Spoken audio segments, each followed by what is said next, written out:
probably we should get started. Hello, everyone. Thank you for joining us tonight. I am Mohsen Nasaj, a PhD candidate of International Relations, and honored to host this meeting tonight on behalf of Imam Sadiq University, Faculty of Political Science. I think we'll begin now. First, I'd like to welcome you all. Delighted to inform you that Professor Upal with us. A special welcome to you, Professor Upal. I'd like to take a moment to introduce our speaker tonight. His work is mainly focused on different aspects of machine learning and cognitive science. He's currently a professor in University of Wisconsin. His most significant studies are designing the machine learning techniques for predicting popularity of social media messages and developing the social identity internship model, which explains how leaders develop and market ideas of social change. And the next interesting one is developing a cognitive science of new religious movements, which explains the development of new religious movements. Of course, he is the author of Brill, handbook of Islamic Sects and Movements. As you all might be aware of, on the agenda tonight, we will be mainly talking about the future of ideological tensions in the West Asia. I assume as the topic requires, we're going to have a lot to cover tonight, so we really should begin. Dr. Upal, you almost gonna have 40 to 45 minutes with us for your answers or maybe a presentation. And after, among your presentation, we're gonna have the questions. Professor Upal, stage is yours. Please begin. My first question is mainly focused on, and I would like you to tell us a bit about the book you recently published with Ms. Kozak, if I pronounce it well. My main questions are, what were your motivations for writing this book, and what are the most prominent achievements of this study that you had? Absolutely, I'm happy to talk about that. So this book, I started thinking about this in around 2014-15 time period.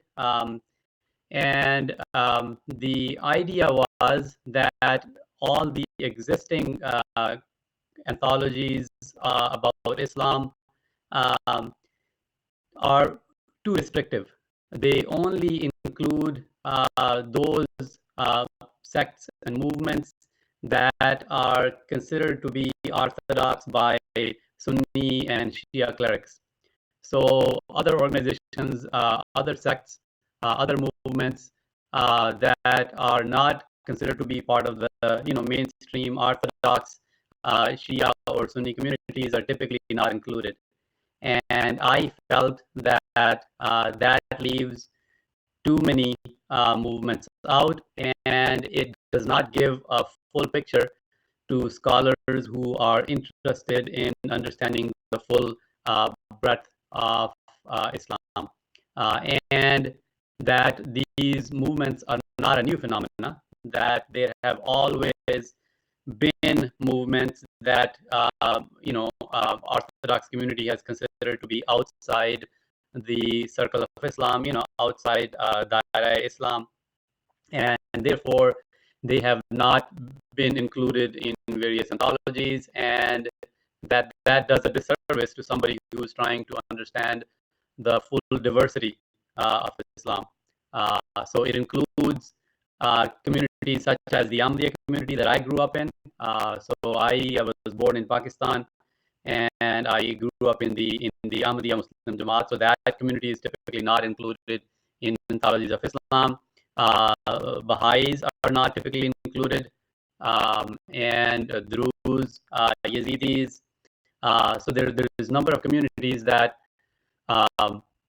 essentially were born in the world of Islam, and then to various extents in case of Ahmadiyyas, they call themselves Muslims, but at least in Pakistan and some other countries, it's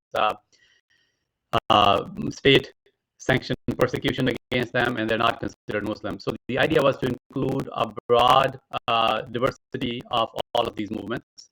And so I reached with that idea. At that point, I was working for Canada's Defense Department, Defense Research Development Canada, and I had some meetings with a professor of religious studies at University of Waterloo, Dr. Lauren Dawson. So I talked to him about that idea, and he said that I can recommend Professor Lewis at he is at that point was in a university in Norway, James Lewis. And so I talked to Professor James Lewis, and he said that he had thought about an anthology like this a few years ago, but it didn't really go anywhere. He pitched that idea to some publishers, and they didn't think that it was worth publishing. So he said, if you are interested and exciting, why don't you write a book proposal, and then I'll edit it, and then let's resend it to some publishers. So we rewrote it. He sent it to Oxford first, and they said no, they were not interested. Then he sent it to Brill, and they said, yeah, that sounds like an interesting project. We'd be willing to take that on.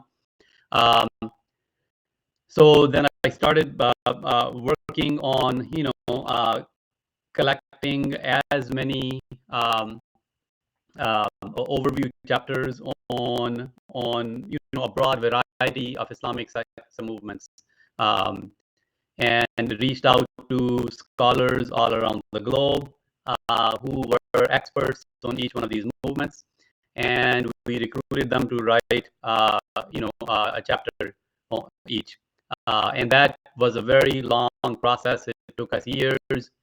And while we were collecting those chapters and editing them and then sending them to reviewers, Professor Lewis said that his health was deteriorating quite quickly, and he would not be able to continue on the project. So then I recruited one of the co-authors who was writing a chapter to share the editing duties with me, and Professor Carol Cusack from University of Sydney. So she stepped up. So and that's how we ended up finally completing it, editing all the chapters, revising them, getting the publisher to do proofreading and all of that kind of stuff, and finally got it published last year. Very good. I haven't read the book, so how many sects have you found in Islamic countries all around the globe?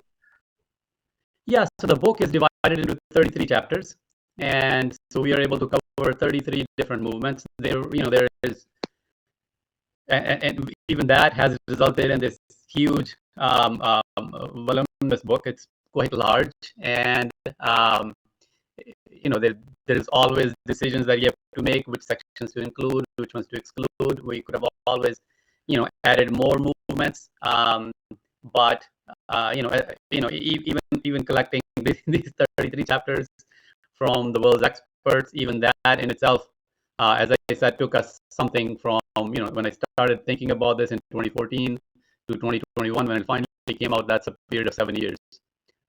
So that was a fairly long period of time.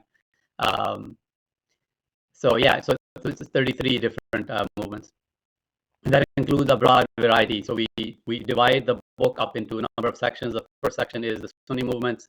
The second section is the Shiite movements, and then the third section covers the extremists and fundamentalists, and then the Sufi movement is the fourth section, and then the fifth section are the movements that we couldn't put in any of those in those sections that don't fit neatly into those traditional divisions of Sunni, Shia, Sufi, and fundamentalists.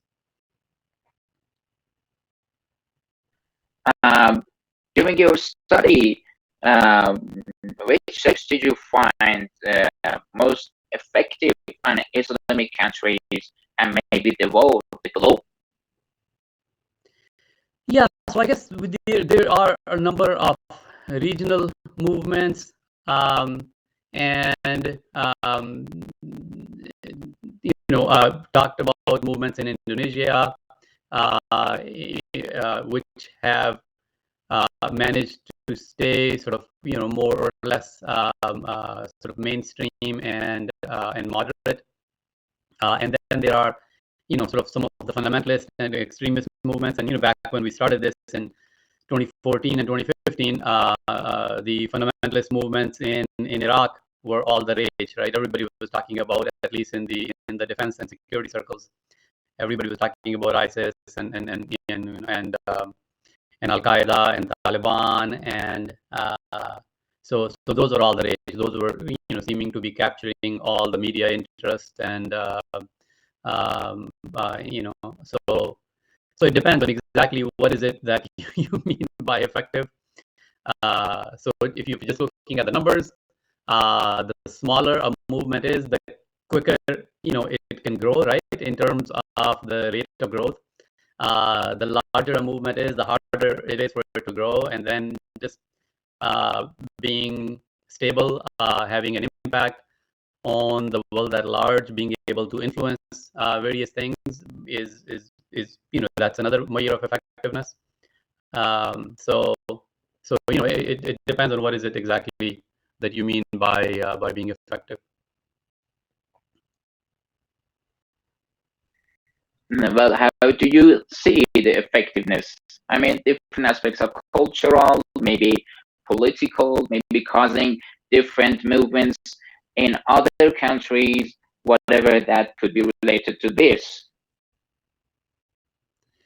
Yeah, so I guess it's hard to pick out any general trends, at least for me. So it's there is so much diversity, and I think that really is the sort of the key idea behind this book, is that it's hard to speak about these things as a monolith. Islam is not a monolith. It's a dynamic, diverse set of communities. There are regional differences. There are those doctrinal differences that we talked about. So there's all sorts of similarities and differences, um, and it's and that's just natural when you're talking about billions of people all around the globe with more than a millennia and a half of tradition. Then you're bound to be talking about a wide array of movements, a broad variety of sects, and that was the intentionally we wanted to do that. So we wanted to capture both those very large movements, like those Islamic movements in Indonesia, and we also wanted to capture sort of the very small. So we talk about the small, very small movements as well. So it's quite a diversity of Islam, and the idea was to show that diversity rather than focusing on what is perceived to be sort of dominant or the mainstream idea, or just limiting ourselves to that at Very least. good, thank you. Very good, very good. And as you know, John Sposito and Feathers Kirchhoff and many others have spoken about Iran Islamic Revolution, and its different um, effects on different aspects of um, at least countries, Islamic countries near Iran. Um, how do you find this revolution in your recent work? I am not a scholar of Iran or Iranian Islam, so my observations are probably going to be that of just somebody who watches the news and things like that. So there's probably not something very profound that I that I can tell you. Um, uh, um the whole is the Islamic Revolution itself was what when people in the West, people in the scholarly community started to talk about fundamentalism in Islam. Before that revolution, that wasn't something that was talked about much in the scholarly circles. So prior to that, the term fundamentalism was more or less used for Christian sects, right? And particularly in the U.S. in uh, in Christian communities that were proclaiming that they wanted to go back to the fundamentals, and that's how the term fundamentalist was used for a very long time, and it was only after the Iranian Revolution that it became sort of more fashionable to talk about fundamentalism in Islam as well. So there is that, and um, uh, and then these days, we are hearing a lot about how, at least in the Western media, is focusing a lot on the protests that are going on in light of the recent events, and how widespread and how long lasting those protests are compared to what has happened periodically at different times. Um, so again, I'm not a scholar of Iran, or so I don't really have anything more profound to say about that. Well, thanks for your complete description of your recent work. As I was studying your previous studies, I found you familiar with Ahmadiyya tradition and sect. So my next question is related to it, and I wanted to take this opportunity to ask you to brief us on views and approaches the Ahmadiyya sect have in terms of politics and society. And what role do you think this sect will play in the politics of South Asia in the future? How do you mainly evaluate their approach toward politics now and in the next decades, maybe? That's a good question. That's something I know a little bit about. So, the Ahmadiyya community started in British India in 1889, is when the founder uh, formally announced the group and accepted uh, people to join in. And um, the basic idea, the basic motivation that he had was that the British missionaries, the Christian missionaries, uh, were um, were converting a lot of Indians to Christianity, including some Muslims. And he felt, and his name was Mirza Ghulam Ahmad. He felt that the that Islam was in danger in India, and he particularly identified one tactic that Christian missionaries were using, and that tactic, he said, was that they were uh, saying to the Muslims that according to Quran, Jesus did not die and was raised to heaven physically, and that he sits on the right hand of God, whereas Prophet Muhammad uh, died and is buried underground. And uh, therefore, according to your own beliefs, Jesus is superior to Muhammad, and therefore he is the key to salvation, and that therefore you should become a Christian and abandon Islam. And he felt that that tactic was effective, and he said the only way to counter that particular trick that missionaries are using is to argue that Jesus had died, in fact, and that he was not physically raised to heaven, that he actually died a physical death like all other prophets, and is buried somewhere. And all the prophecies about him coming back are really meant to be for a different person who would be like Jesus in some ways, would share some characteristics, And then he said, I am that person. And he said, if you are a true Muslim who believes that Islam is the most superior of all religions, you must then believe that um, that and if you believe Muhammad is superior to Jesus, then you cannot believe in Jesus being physically raised to heaven, and then you have to abandon that belief if you want to be considered a true Muslim, and that's the only way to save Islam. Otherwise, Islam is in danger in India. So that was the that was sort of essentially the basic idea, and that attracted a number of people, especially from the part of India that he was living in Punjab, and attracted mainly Sunni followers, and because he was himself born in a Sunni family, uh, and then um, he was part of the modernist movement in India at that time, reformist movement, which were started by uh, um, a Hadith scholar in Delhi. So Delhi was the seat of the Mughal Empire and the seat of government when British came as well. Madrasa Nizamiya was the name of the institution that he founded, and his name was Shah Waliullah.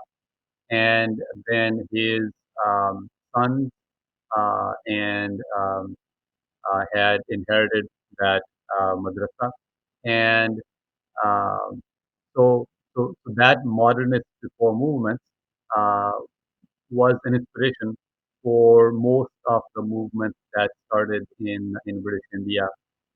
Deobandis, Barelvis, and even Tablighi movement all started around the same sort of time, late 19th or early 20th century. So Ahmadiyya was broadly part of all of those movements, and that's where it drew most Sorry, of the Professor. adherents. Sorry for my interruption. We can't hear you well. Please on and off your microphone. Maybe it would work out. Go ahead, please. Go Okay, on. can you hear me now? That's better now. Thank you. Okay, great. Yeah, so most of the early adherents came from these modernist movements, in particular the Ahle Hadith movement, and um, so there was the clearly the people who were converting at that point felt that that the issue that he had identified, the problem that he had identified was a real problem, and that the solution that he was offering was a real solution as well, and that therefore they bought into that solution. They thought that that would be an effective solution.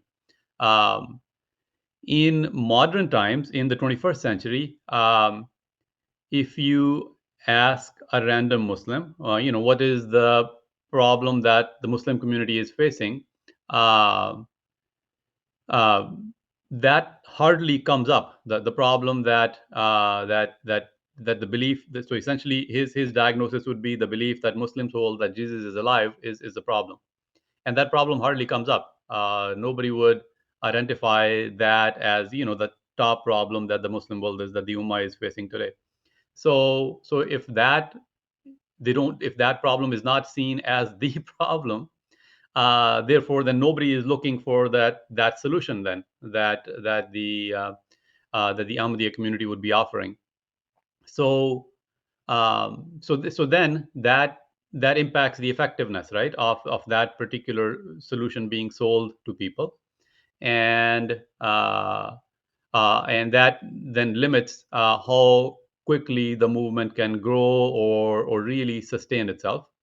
um, so the political influence has decreased over time, and you can see the impact, right? So when Pakistan came into existence, when the British left India and partitioned it into India and Pakistan, Ahmadis migrated from the Indian side of Punjab to Pakistani side, and they were fairly influential at that point. So the first foreign minister of Pakistan was an Ahmadiyya.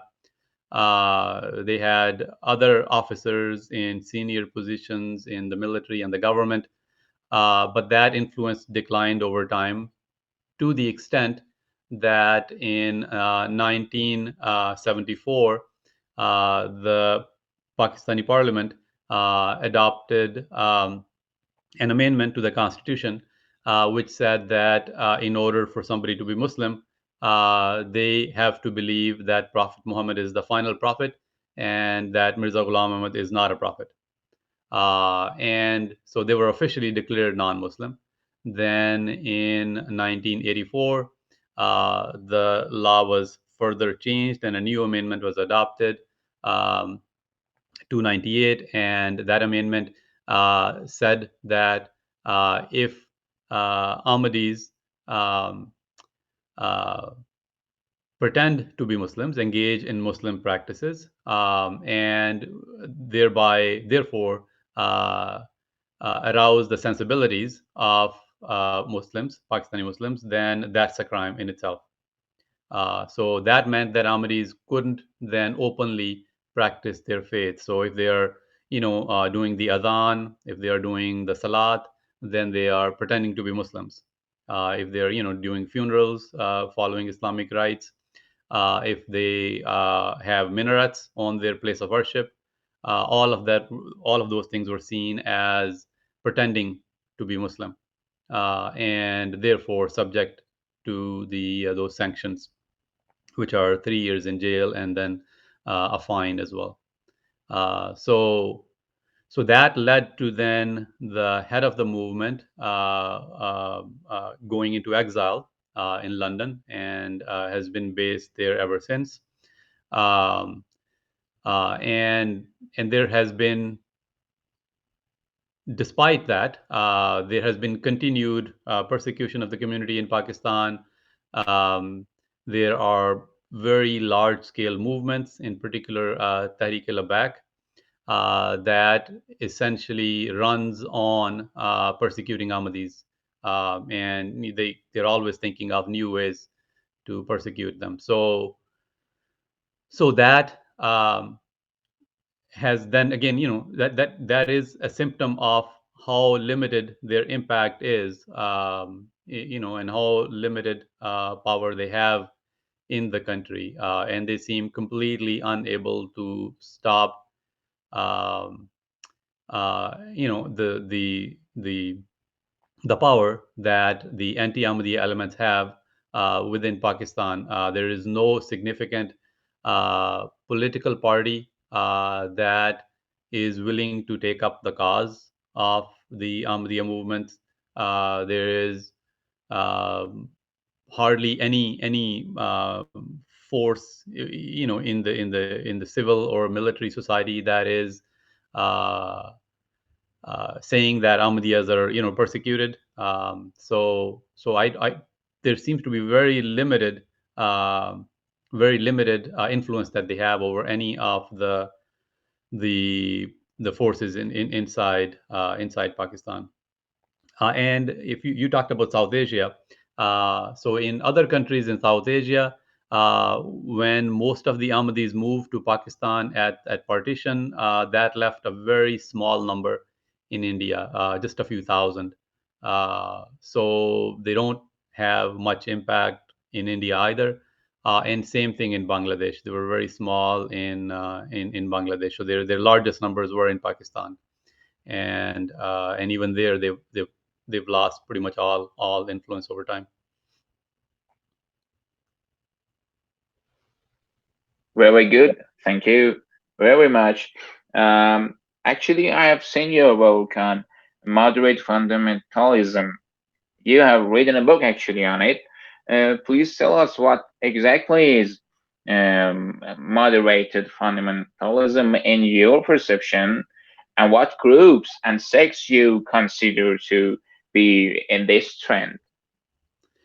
Yeah, so that's my first book. That was the monograph that I wrote on, essentially laying out my view of how new religious movements start. So if you look at the scholarship on new religious movements, and if you were to ask the question from various scholars of new religious movements, why do new religious movements start? Um, what is it that motivates the founders of the new religious movements to start them? You will get a variety of answers. And none of them seemed very satisfying to me. Um, so there are answers such as new religious movement founders are, they're essentially frauds, they're charlatans, they are after, money or power or sex or whatever, and that's why they start these movements. That's one answer, and that doesn't make any sense to me, because if you actually look at people who start new religious movements, they face a lot of persecution in their lifetime. People who are uh, people who are high identifiers within those groups, they don't want anybody who is talking about new and innovative ideas, which is how new religious movements start. These are people who come up with ideas that are different from the mainstream, and so in my view, these people see a problem. So very similar to the process that I described with Mirza Ghulam Ahmad, the founder of the Ahmadiyya movement, that he um, saw that there was a social problem, and the problem is typically this, right? That so if you go back to social psychology 101, which is why do people join groups? According to social identity theory, one of the most dominant theories in psychology is that people do so so that they feel good about themselves, because part of our self-esteem comes from our membership in the groups that we belong to, that we identify with, that we feel affiliated with. And but so that works as long as the status that the group has is high compared to its comparison group. But if the group that we belong to, and we perceive that its status actually is lower or is decreasing, then we get concerned. And then, in order to that not affect us, there are two possibilities. One possibility is that we distance ourselves from the group. We leave the group. We distance ourselves from that group in various ways. Another possibility is, and that possibility would is more likely to work for people who for whom that group is not a huge part of their identity. But for people who really identify with that group, another strategy works better, which is to make efforts to improve the status of their group. And but these people then, which means then to making some changes, and making some changes in the social identity beliefs, beliefs that and those social identity beliefs are really core beliefs to people, and asking for those beliefs to be changed, making efforts to seek changes in social identity beliefs is really difficult. And it's because anybody who advocates the changes in social identity beliefs of any group is seen as working against the group. And that's how these new religious movement founders are seen. They are seen uh, as as as as wanting to change the cherished and traditional beliefs of a community. So Mirza Ghulam Ahmad, for instance, he was seen as wanting to change the Muslim beliefs about Jesus, which are sacrosanct and sacred, and therefore he was declared kafir by his listeners, many of the traditional ulama, and they declared the fatwa against him that he was a kafir, because he was trying to change his beliefs. So that's what these people face. Um, his wife, his first wife, all his children from his first wife, they did not follow him on this path. So and that's pretty typical. of new religious movement founders. So claiming that these people do it in order to gain some wealth, power, or sex, that doesn't make any sense, because the opposite happens. These people end up losing all their social capital. They end up losing everything that they've built up in their life up to that point. So that does not make any sense to me. The second idea is, if you look in the traditional literature in sociology of religion, why do new religious movements start? The idea is that it's because these new religious movement founders have some sort of mental problems. They're mentally ill. They have delusions, and they see strange things that are just not real. And they're essentially mentally ill, is the explanation. And again, that doesn't make any sense to me either, because if somebody is mentally ill, they don't get the respect. And in order for you to actually cause social change, you need to get people's respect. You need to put together a large team, and you need to continue that effort over years, which means you need to have enough wealth, enough resources. You need to generate enough wealth and resources to be able to continue all of this. And you have to have all other markers of that garner people's respect. So nobody respects. Sadly, it's sad to say, but people don't respect mentally ill people. Surveys around the globe of various societies show that mentally ill people are not regarded very highly.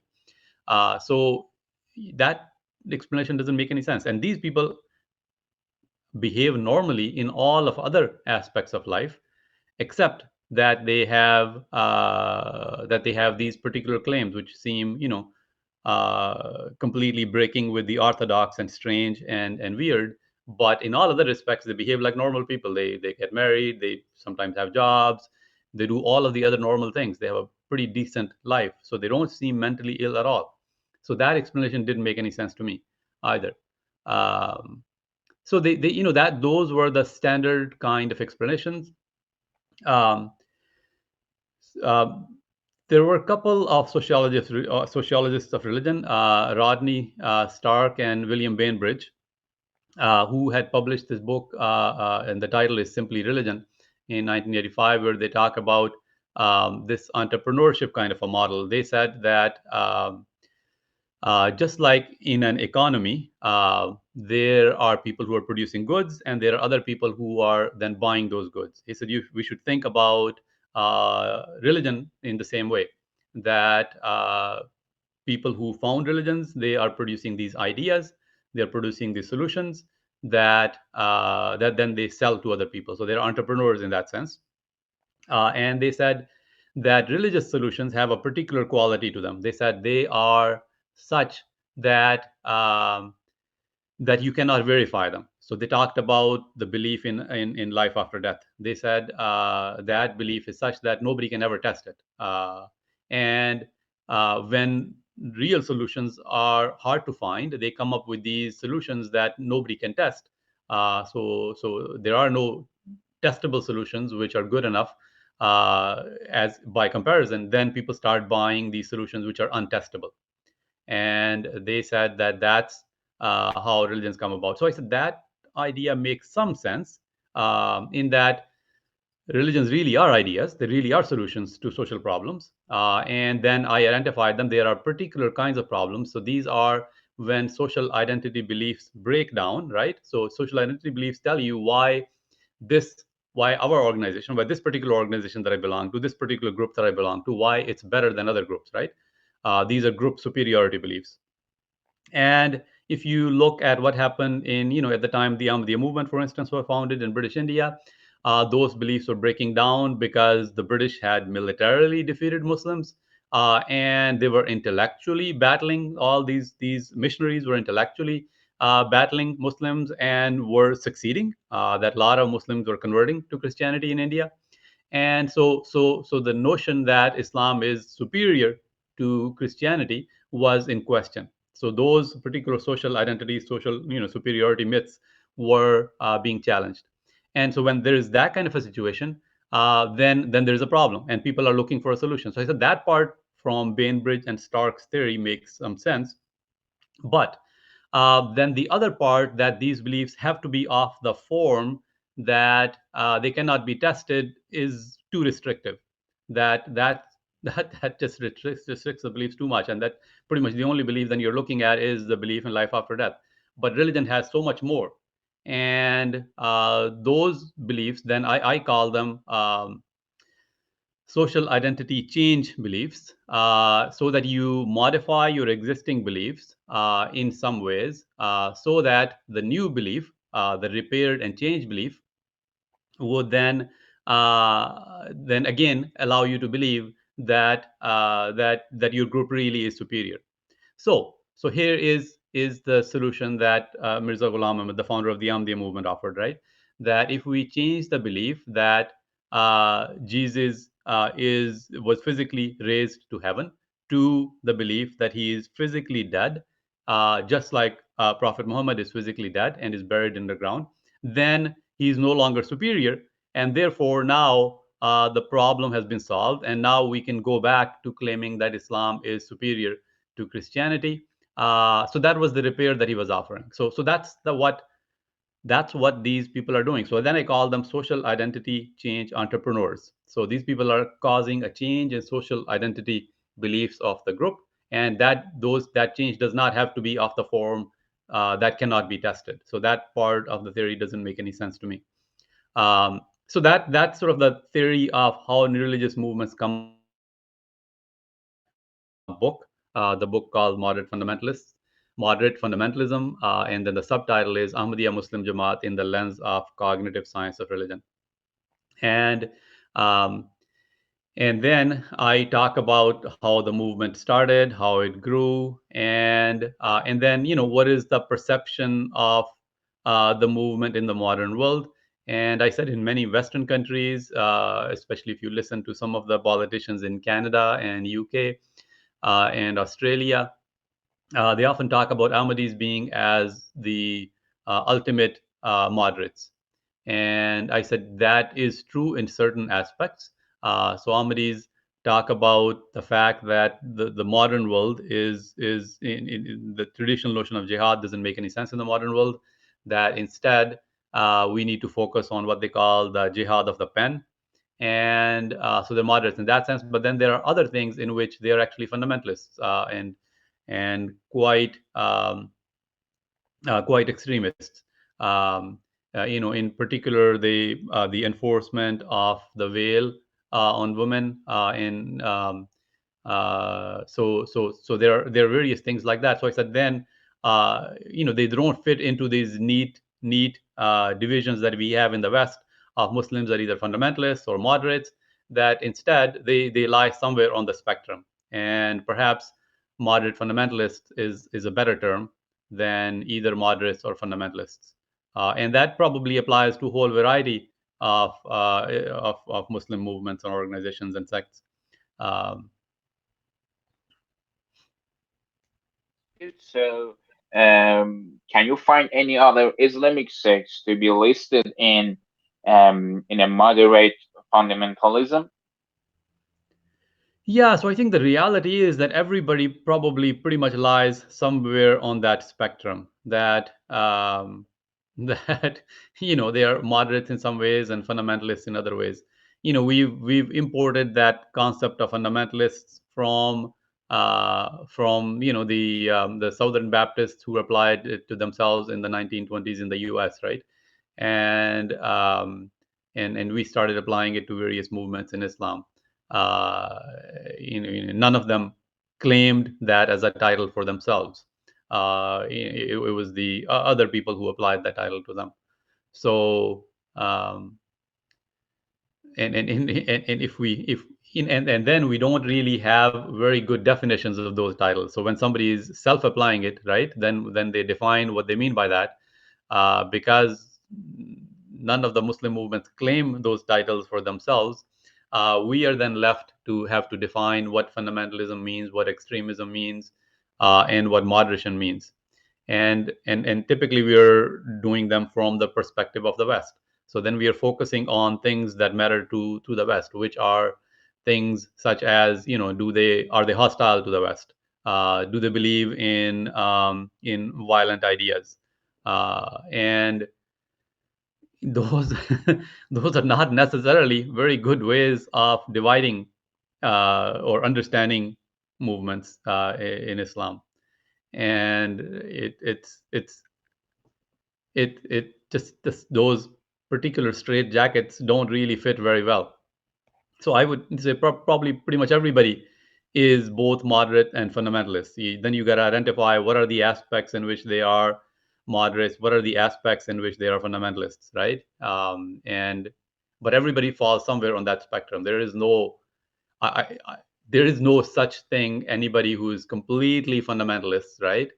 Who believes in exactly the beliefs that seventh century, first Muslim communities had, and there is nobody that's completely moderates, the way we define them from the Western perspective of I see. completely liberal, right? Not having the Western liberal notions either. So everybody is somewhere on that spectrum in between. Quite interesting. So my next and last question, based on your discussion and a study of Islamic sects, um, and your own classification of Islamic sects, what will be the future of political and social um, relations between Sunnis and Shias sects in the West Asia? How do you see the future of this region in the conflict of different opposite sects? That was my last one. If anyone has question, please raise your hand, and then the floor would be yours, or you could please write your question down. Thank you, Professor. Sure. Yeah. No, I'm happy to talk about these things in general again, but I don't. I'm I'm not a scholar of West Asia or and I'm not a political scientist either. So in general, I believe that as scholars of religion, we don't pay enough attention to other factors which we typically don't look at. In particular, sort of the social identity factors, and I think we have not paid enough attention to them. I think it really is a lot of things that are going on are related to people's social identities, and it's a whole variety of entities. The religious entities, Shia and Sunni, probably play some part, but so do various regional identities, Arab versus Iranian, right? There are um, there are so many other factors as well that go on to all of this. The full spectrum of what makes people who they are. They have all sorts of identities. All of us have a very large number of identities, and several of which are predominant when we are making our decisions. That are main drivers of our decisions. And being Shia or being Sunni or being Muslim not always one of those predominant ones. A lot of our decisions are driven by other identities that we have, um, and and I think that really is the key. So things that are going on in West Asia, those those are not necessarily and cannot be all completely explained by appealing to people's Shia versus Sunni identities. There's so much else that's going on as well.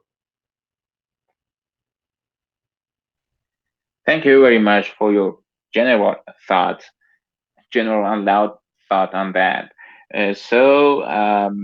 Any comments or question? The surge is ready, guys.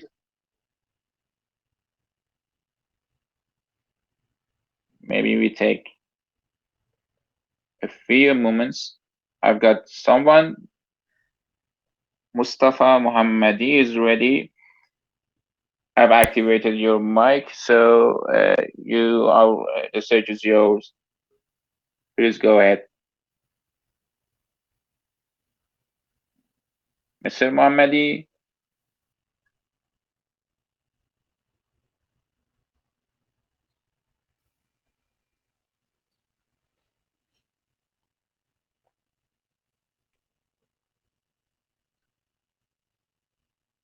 No, we can't hear you right now.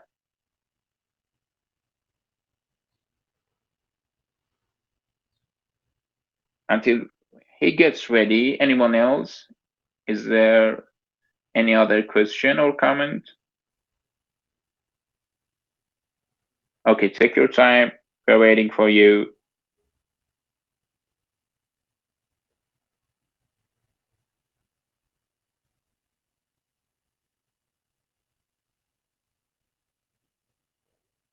I can't see the attendees. If anyone is in charge who could please help me in managing the system. Mr. Mohammadi, can you join us?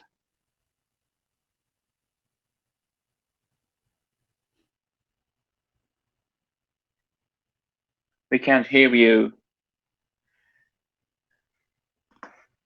Okay. I found your other one. And now Okay, can changing you hear me? Yeah, we can hear Yes, you you are crystal clear. Yeah, Okay, there you thank you. Thank you very much indeed, dear Professor, for your beneficial presentation. As you may know, some analysts, especially those who study the colonial politics of the former British Empire, believe that the English made and with respect fabricated religions like Baha'iyat in Iran or Ahmadiyya in British India to actually create a division in the world of Islam and to weaken Muslims, following their famous slogan of divide and rule. Or at least they try to look for small religious minorities that would go in the opposite direction of the mainstream beliefs of the society to basically misuse them or to create a crisis and turmoil using these minorities. So, can we simply apply this analysis uh, in the case of Ahmadiyya in the British India? And I want to know your point of view and your comment on this belief. Thank you very much. Thank you very much for that question, and thank you very much for attending the talk and listening to me. And that is actually one of the most common critique of the Ahmadiyya movement in Pakistan, and that's a lot of Pakistanis believe that to be true. So I am, as you know, a scientist. I have to go by observable facts that are available to me. And in all the research that I've done, in everything that I have been able to find, I have not seen any evidence to indicate that the British had anything to do with creating the Ahmadiyya movement, that they in any way contributed to the founding of the movement. What we do know is that at that point in the late 19th century, there was a division among Indian Muslims, and in particular, the modernist reform movement that Ahmadiyya movement was a part of, along with the Deobandis, Brelvis, Ahle Hadith, and others. Uh, there was a division among in that Shah Waliullah's movement itself. There were some followers of Shah Waliullah who believed that India, with the British, had become Darul Harb, that it had become the land of war, and it was no longer Darul Amn. And those many of those people then either moved out to the frontier between Pakistan and Afghanistan, modern Pakistan and Afghanistan, back then India and Afghanistan, and they launched a struggle. So one of Shah Waliullah's descendants, Shah Ismail Shaheed, he is quite famous for having led that battle, and he lost his life to the Sikhs who were aligned with the British at that time. Some other descendants, Shah Ishaq, another one of Shah Waliullah's descendants, they actually moved to Arabia, and were based for the rest of their lives from Arabia. Um, but then the rest of the people who remained in India, a majority of those reformist, modernist followers of Shah Waliullah, uh, and in particular the people who call themselves Ahl Hadith, they proclaimed that the British government was a just government that, even though allowed the British missionaries and the Christian missionaries to operate in India, also allows Indian Muslims to publish their literature, allows Indian Muslims to worship freely, provides them all sorts of religious freedom, and therefore is better than some of the um, the the kingdoms that had followed the end of the Mughal Empire, in particular the Sikh kingdom in northwest India, were not as tolerant of Islam, and that therefore we should not consider India to be Darul Harb. It is Darul Aman, and they then wrote frequently in books and pamphlets. British brought the press with them, so you had vernacular Urdu and English publications being published for the first time and being distributed widely in India. So there was raised awareness that was being raised of the Muslim community as a sort of one joint community all over India, and those people were very sympathetic supporter of the British. And this included Mirza Ghulam Ahmad. This included other Ahl Hadith leaders, Sir Sayyid Ahmad Khan. This included Muhammad Hussain Batalwi, Sayyid Nazir Hussain, who became the head of Madrasa Nizamiya, Shah Waliullah's madrasa. There was the 1857 famous rebellion, where some of the Indian troops, part of the British Army, rebelled against their superiors. And in that mutiny, there was this one British lady who was in danger, and Sayyid Nazir Hussain helped her. He actually hid her in his house. And similar things were done by Sir Sayyid Ahmad Khan, another leader of the Ahl Hadith movement. So this was quite widespread. Support for the British was quite widespread at that time, and these people were all saying how wonderful and amazing and great the British government was. Mirza Ghulam Ahmad, the founder of the Ahmadiyya movement, also wrote similar things. And those are the quotes that are often produced as evidence to show that Ahmadiyya were planted by the British. But that's not an evidence for that whatsoever, because similar kind of evidence, you can produce for any of the modernist movements in India and Pakistan now. If you go back to their original founders in the late 19th, early 20th century, they said the same kind of stuff about the British government as being tolerant and a wonderful government. So I have not seen any evidence that that doesn't mean that things are not possible. Who knows what goes on behind the scenes? Secret and top secret and classified, and these secret organizations, CIA, and the British intelligence agencies. But from the evidence that's available to public scholars, there is no reason to believe that there is any credence to claims that these were planted and created by the British government.